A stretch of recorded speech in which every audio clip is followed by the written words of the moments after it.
अगले अध्याय में आचार्य चाणक्य चंद्रगुप्त से कहते हैं, हे चंद्रगुप्त, मैंने तुम्हें पिछली बार 7 ऐसी जगहों के बारे में बताया था जहां तुम्हें बुलाए जाने पर भी नहीं जाना चाहिए और भूल से भी कभी नहीं जाना चाहिए।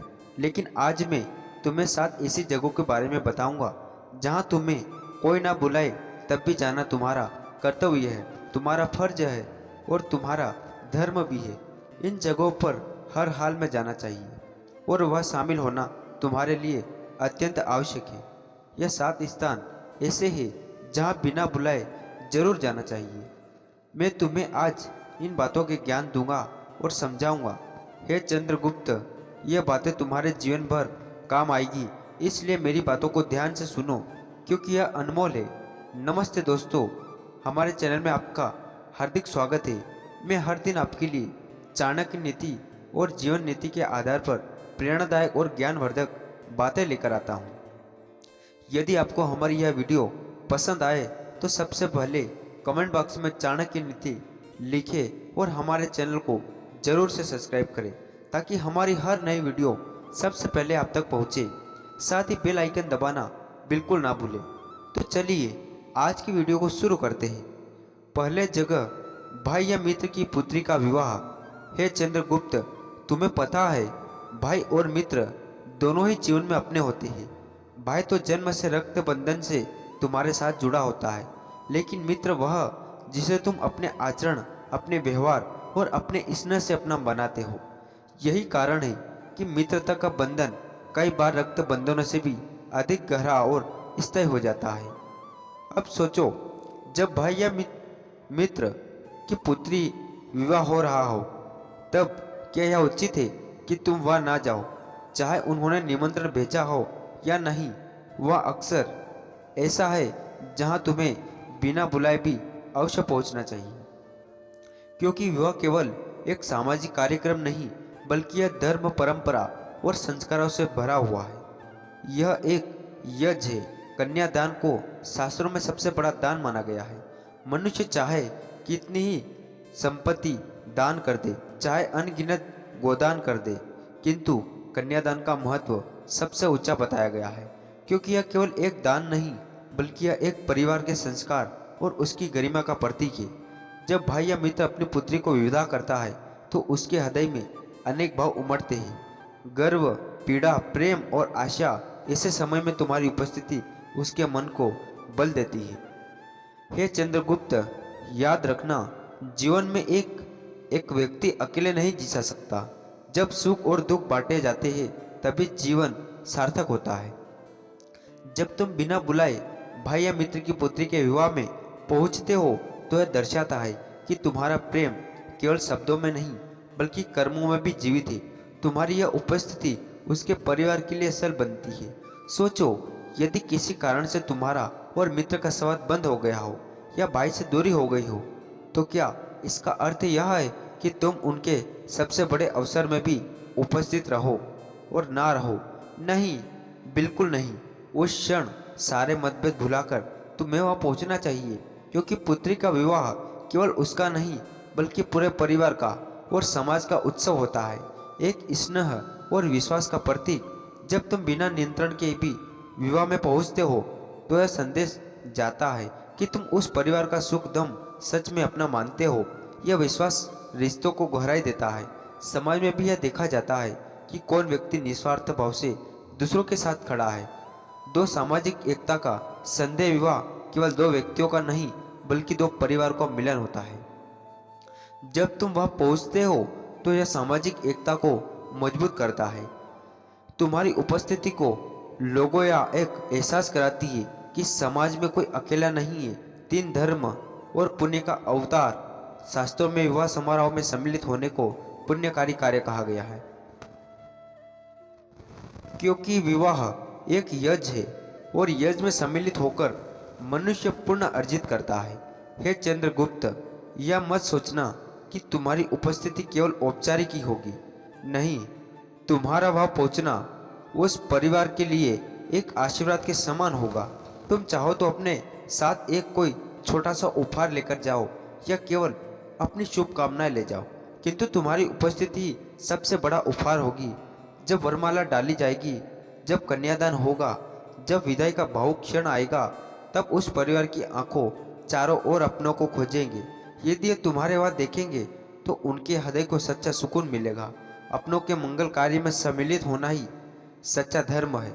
जो व्यक्ति अपने ही के सुख दुख के अनुपस्थिति रहता है, वह जीवन में कभी सच्चा सम्मान नहीं पा सकता। हे चंद्रगुप्त, इसलिए तुम्हारा धर्म है कि तुम जब भी भाई या मित्र की पुत्री का विवाह हो तो तुम बिना बुलाए भी पहुंच जाना। यह केवल तुम्हारा कर्तव्य नहीं, बल्कि यह तुम्हारे जीवन का गौरव भी है। दूसरी जगह, गुरु का घर। हे चंद्रगुप्त, सुनो, मनुष्य के जीवन में सबसे बड़ा वरदान अगर कोई है तो वह है गुरु। गुरु माँ तुम्हें जन्म देती है, पिता तुम्हें पालन पोषण करता है, लेकिन गुरु तुम्हें आत्मा का बोध कराता है। गुरु ही वह है जो तुम्हें अंधकार से प्रकाश की ओर ले जाता है। इसलिए कहा गया है, गुरु ब्रह्मा, गुरु विष्णु, गुरु देवो महेश्वर, गुरु साक्षात परमात्मा ब्रह्मा, तमस्मै श्री गुरुवे नमः। अर्थात गुरु ही ब्रह्मा है जो ज्ञान का सर्जन करता है, गुरु ही विष्णु है जो ज्ञान की रक्षा करता है, और गुरु ही महेश्वर है जो अज्ञान का संसार करता है। ऐसा गुरु वास्तव में सभी परमात्मा का स्वरूप है। हे चंद्रगुप्त, इसलिए तुम्हें याद रखना चाहिए कि गुरु का घर वह स्थान है जहाँ तुम बिना बुलाए भी जा सकते हो। वहाँ पहुँचना तुम्हारा कर्तव्य है, क्योंकि तुम्हें गुरु के घर द्वार हमेशा शिष्य के लिए खुला होता है। गुरु का घर केवल 4 दीवारों का मकान नहीं है, वह ज्ञान का मंदिर है, वह पवित्र तीर्थ है, वह स्थान है जहाँ बैठकर शिष्य के जीवन में नए संस्कार, नए विचार और नई दिशा का संचार होता है। गुरु का घर वह स्थान है जहाँ तुम्हें केवल शास्त्रों की बातें नहीं सिखाई जाती, बल्कि जीवन जीने का तरीका सिखाया जाता है। तुम्हें केवल पुस्तकों का ज्ञान नहीं मिलता, बल्कि व्यवहार और आचरण का ज्ञान भी मिलता है। तुम्हें केवल शब्द नहीं दिए जाते, बल्कि शब्दों में छिपे सत्य का बोध भी कराया जाता है। इसलिए हे चंद्रगुप्त, यदि तुम सच्चे शिष्य हो तो गुरु के घर जाना तुम्हारे लिए केवल कर्तव्य नहीं, बल्कि सौभाग्य भी है। शास्त्रों में कहा गया है कि यदि कोई शिष्य अपने गुरु की सेवा करता है, उनकी बातों को मानता है और उनके चरणों में विनम्रता में बैठता है, तो उसका जीवन निश्चित रूप से सफल होता है। गुरु का घर जाकर तुम यह दर्शाते हो कि तुम उनके ज्ञान के भूखे हो, तुम उनके आशीर्वाद के प्यासे हो, तुम उनके सानिध्य में रहकर अपने मन को पवित्र करना चाहते हो। बिना बुलाए गुरु के घर जाना यह बताता है कि तुम्हारा उनसे रिश्ता केवल औपचारिक नहीं, बल्कि आत्मिक है। चंद्रगुप्त, क्या तुम जानते हो कि तुम्हारी सफलता का मूल कारण क्या था? वह तुम्हारी वीरता नहीं, ना ही केवल तुम्हारा पुरुषार्थ, बल्कि तुम्हारा जीवन के प्रति। छोटे थे, तुम्हें अपने जीवन की कोई दिशा नहीं थी, तुम केवल एक साधारण बालक थे, लेकिन जब तुम पास आए, अगर शिक्षा लेने गए, तभी तुम्हारे जीवन की दिशा बदली। तुम्हारे भीतर छिपा हुआ सम्राट जागृत हुआ। अगर तुम्हें शिक्षा ना ली होती तो आज इतिहास तुम्हें सम्राट चंद्रगुप्त मौर्य के नाम से ना जानता। यह इस बात का परिणाम है कि गुरु का घर ही सफलता का द्वार है। गुरु का घर नियमित रूप से जाना शिष्य के जीवन को नई दिशा देता है। वहाँ से मिली शिक्षा केवल पुस्तकों तक सीमित नहीं होती, बल्कि जीवन के हर निर्णय में सहायता बनती है। गुरु के प्रति सम्मान और कर्तव्य व्यक्त करना शिष्य का धर्म है। गुरु का घर जाकर उनके चरणों में बैठना यह दर्शाता है कि तुम उनके उपचारों को समझते हो। गुरु का घर केवल भौतिक ज्ञान नहीं, बल्कि आध्यात्मिक शांति और आत्मबोध भी देता है। जब शिष्य गुरु के घर बैठता है तो उसका मन शुद्ध होता है और उसका आत्म प्रकाशम होती है। चंद्रगुप्त, जब भी तुम गुरु के घर जाओ तो विनम्रता और श्रद्धा के साथ जाओ, खाली हाथ मत जाना। चाहे कोई साधारण सी वस्तु ही लेकर गुरु के घर जाना और गुरु को अर्पित करो। गुरु को वस्तु की आवश्यकता नहीं होती, पर तुम्हारे भाव की आवश्यकता होती है। गुरु के चरणों में बैठकर उनके वचनों को नम में और मन में उतारो। उनके घर में कोई कार्य करते समय सेवा भाव रखो, वही सेवा तुम्हारे वरदान होगी। और कहा जाता है कि एक शिष्य प्रतिदिन अपने गुरु के घर जाता है।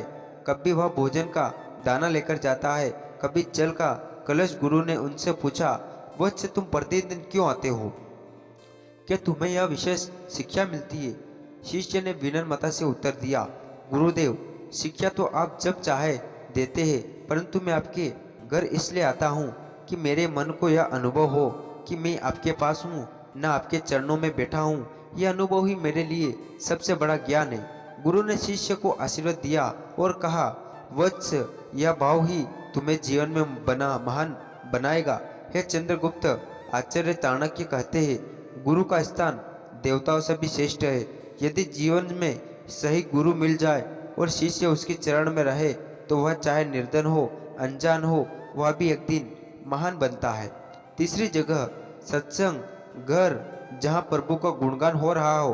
आचार्य चाणक्य बोले, हे चंद्रगुप्त, जीवन में एक ऐसा स्थान है जहाँ कदम रखना कभी व्यर्थ नहीं जाता, और वह है सत्संग का घर, जहाँ प्रभु का भजन हो रहा हो, शास्त्रों का पाठ हो रहा हो, संत महात्माओं का संग हो रहा हो। वहाँ बिना बुलाए अवश्य जाना चाहिए।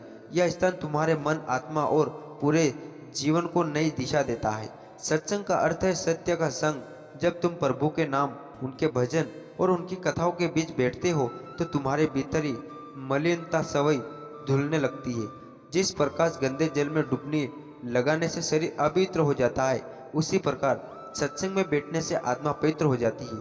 शास्त्रों में कहा गया है, सत्संग निसंगत्व निर्होतम निचल तत्व जीवन मुत्मी। हन अर्थात सत्संग से मोह मिटता है, मोह मिटने से विवेक जागता है, विवेक से आत्मा स्थिर होती है और स्थिरता से मोक्ष की प्राप्ति होती है। यह चंद्रगुप्त, सत्संग केवल भजन कीर्तन सुनना नहीं, यह आत्मा को दर्पण दिखाने जैसा है। वह तुम दूसरों के अनुभव से सीखते हो, अपनी गलतियों को पहचानते हो और ईश्वर के प्रति प्रेम जागृत करते हो। सत्संग वह स्थान है जहाँ मनुष्य की दबी हुई भक्ति बाहर आती है। जैसे दीपक अंधकार को दूर करता है, वैसे ही सत्संग अज्ञान को मिटा देता है। जीवन में इसका सीधा प्रयोग यह है कि जब भी तुम्हारा मन अशांत हो जाता है, जीवन में मार्ग स्पष्ट ना हो, तुम्हें सत्संग में जाना चाहिए। वहाँ की वाणी, वहाँ के भजन और वहाँ का माहौल तुम्हें अंदर से बल देंगे। सत्संग में बिना बुलाए जाना तुम्हारी श्रद्धा और भक्ति का परिणाम है। यह दिखाता है कि तुम्हारे मन में ईश्वर के प्रति प्रेम है। यह समाज को भी संदेश देता है कि तुम्हारा झुकाव धर्म और नीति की ओर है। सत्संग तुम्हें संयम, धैर्य और करुणा सिखाता है। और सबसे बड़ी बात यह है कि सत्संग तुम्हें यह याद दिलाता है कि यह संसार नश्वर है, परंतु ईश्वर साक्षात है। चौथी जगह माता पिता का घर। आचार्य चाणक्य ने आगे कहा है, हे चंद्रगुप्त, इस संसार में माता पिता वह सबसे बड़ा देवता है। उनका घर सबसे पवित्र स्थान है।